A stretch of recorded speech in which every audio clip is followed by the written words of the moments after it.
Hey guys, I'm Stan Wolf. Welcome back to the channel, and I had quite a bit of fun with this one.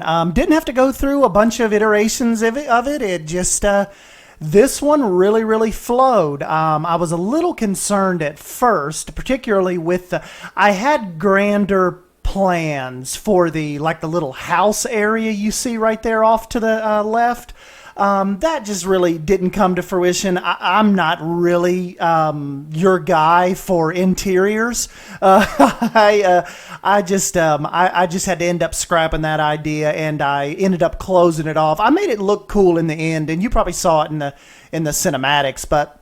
Yeah, just I had some ideas for maybe doing an inside section that looks underwater with I was thinking of doing an outdoor patio that kind of sits over the little rocks here in the water section, but I just couldn't make anything work with it. And I have more fun anyway designing with landscapes and stuff.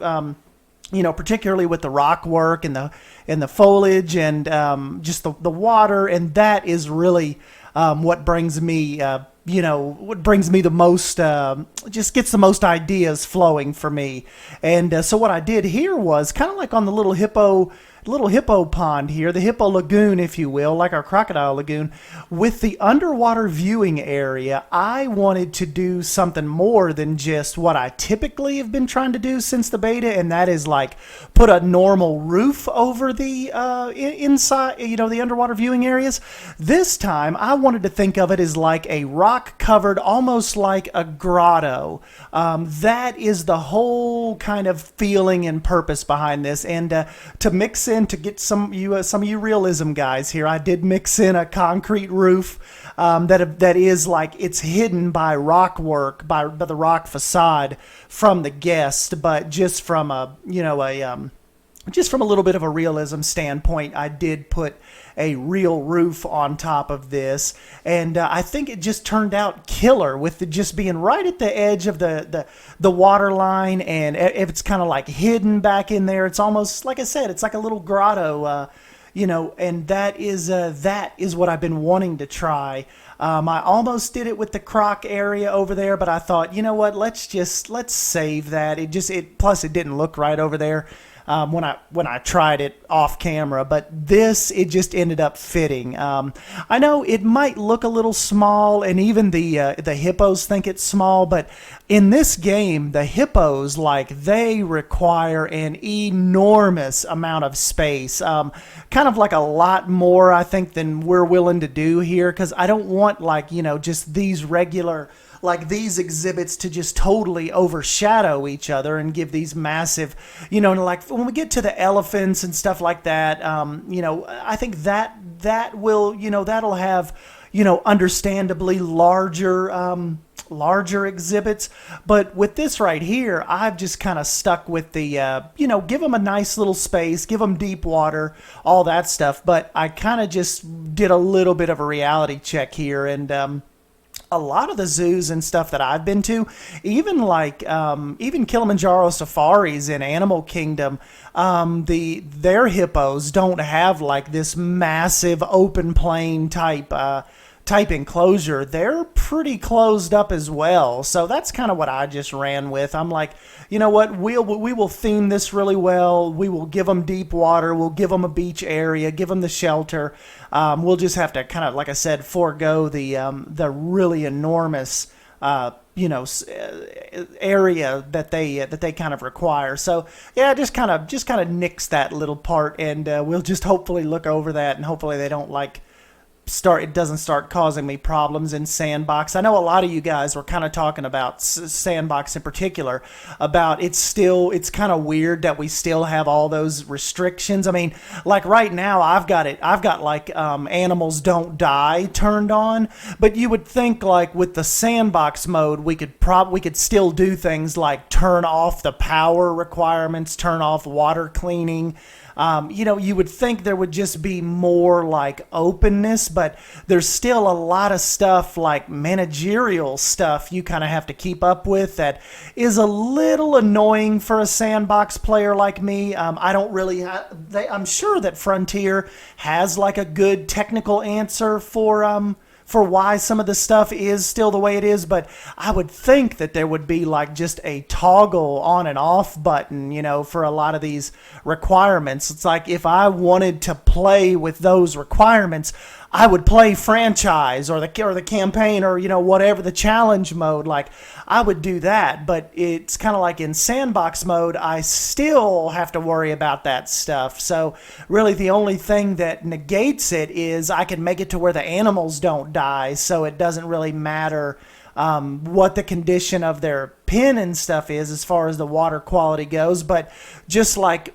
aesthetically, if you don't have one of those things around, the water starts getting brown and dirty really, really quick. And that is a managerial type thing that you have to worry about within Sandbox. So I would just like the water to stay clear in Sandbox while I'm building like this massive, fantasy type zoo. I'm not really in it for the management side of it. And I think the water part constitutes like managing the water quality, making sure you have the places up, the filters up. So anyways, that's my little Sandbox rant. You guys might not feel the same way. Maybe you do, but that's just my little bit of weirdness. But let's go ahead and we'll jump into the real time real quick, and I'll show the hippo exhibit off a little more. So hold on one sec, guys.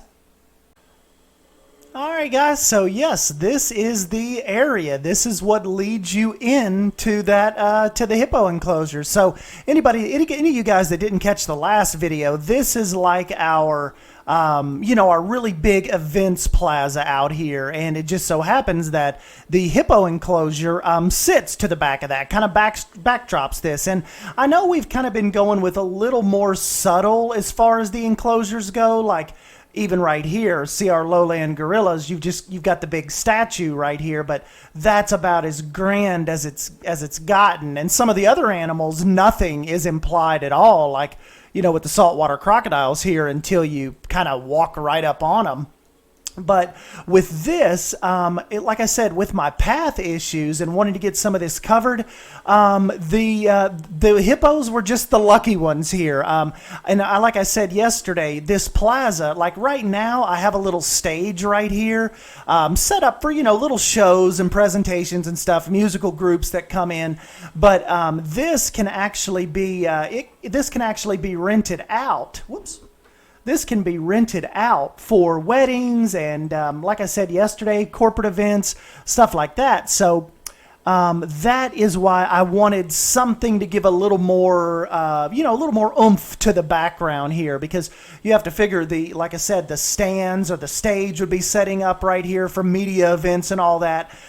Camera crews and people back here. Now look at the background. Like if I would have just left it as like just a little hippo with a path, that might not have been, so on par with kind of what we're doing here. But yeah, once you make your way through the our little building here, and I figured inside it is completely implied, but there are models of hippos in there. I would think videos playing on monitors and stuff, and just general information. You figured there would be like some of the staff would be in there kind of talking about the hippos and all that. I love this little shot right through here just because I love how that tree is kind of jetting out from the hillside.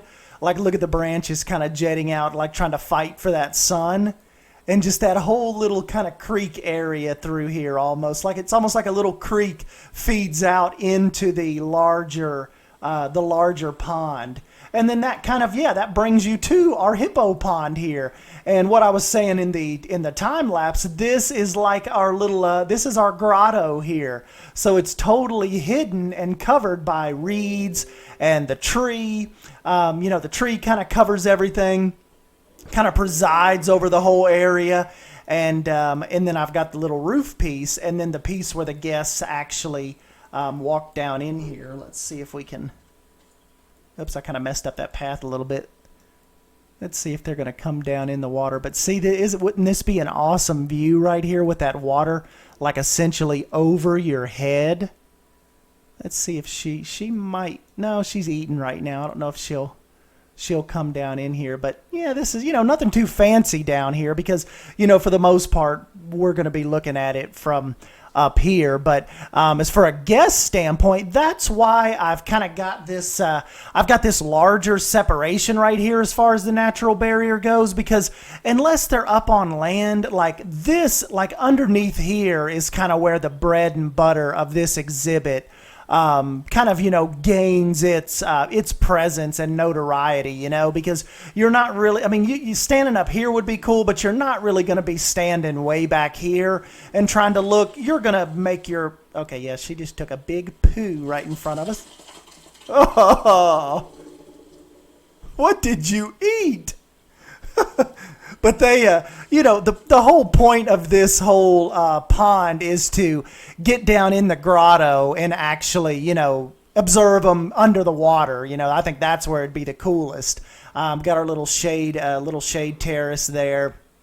But yeah, that is my gist of it, guys. I love these, love these reeds. They really fill in the gaps really well between the rocks. I've even got some lily pads here. At first, I was going to do this as like a kind of like a hippo river. But I thought, the lily pads, they don't really lend themselves too well to rivers. I mean, you can see them in rivers, but they're normally like in really, really shallow areas, kind of clinging to the edge. So the lily pads, I love them so much, but they definitely lend themselves better to still type water. So that's kind of what we went. Oh, and you guys that have been keeping up with the season pass stuff, we've got another season pass house up here. So if you're new, all of the exhibits, I try to have this set up with them where they can, if you're a season pass holder and special events and stuff, the trainers and the staff members actually bring you up in here and you can walk out to the edge of these platforms and you can get better views than, or not better, but more unique views than the general public can get. Same way over here with our Indian rhinos. This is kind of that area here. So see, you could be standing right down there with your season pass renewal and, she's right there. So look how much closer you can get than kind of just the general public out here on the other side of the barrier. Then, of course, the crocodile, a little bit of an exception to that. I figured maybe they could still let the people up there.